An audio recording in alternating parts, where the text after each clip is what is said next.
Check out all the places we've been.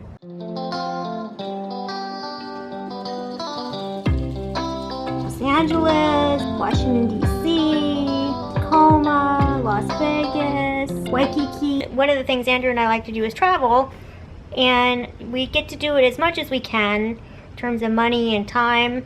But the one thing I wanted to say is that disability does not take a vacation, and even this recent trip to VidCon that we took in Anaheim reaffirmed that fact. So, true story, we took Southwest.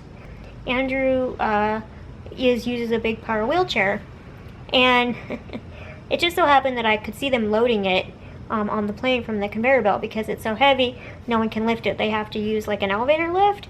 They ended up tipping the chair on its side, and I'm sure just kind of shoving it in. Well, in the process, one of the seat belts got trapped underneath, and as they slid it, the buckle got pushed off. Well, Andrew cannot safely zoom around Anaheim or really anywhere without a seatbelt. So it's like, okay, so what are we gonna do? Well, getting creative, he ended up using, the airline got him a highly fashionable, luggage strap. There we go. Luckily, it's not elastic, so it was very sturdy, and it could go around the whole chair seat and hold him in safely.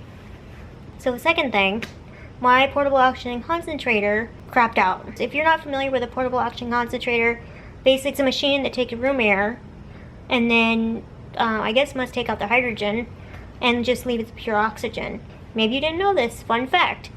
When you're on an airplane, you might as well be at 8,000 feet on a mountain, because that's the cabin pressure that they use.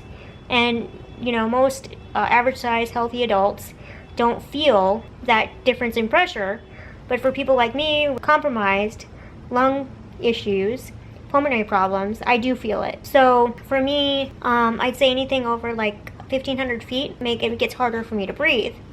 So solution is that I have fly with oxygen. For some reason, for this trip, when I was wanting to run it in continuous mode, which is what I like, versus pulse mode, it would run for a little while and then either revert to pulse mode or shut off, and that's not good. So my point with these stories is that disability doesn't take a vacation. There are challenges and situations you'll face that you need to kind of keep your cool, don't panic, because something might go wrong, and you're gonna have to figure it out on the fly.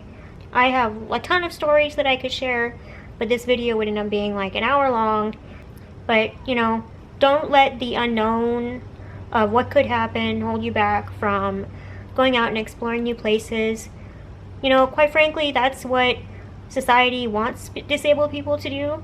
The reason it's challenging is because they don't think we would like to go outside or go traveling or go experience things that so many able-bodied people take for granted, quite frankly. So if you have any of your own stories or experiences you want to share, leave some comments below.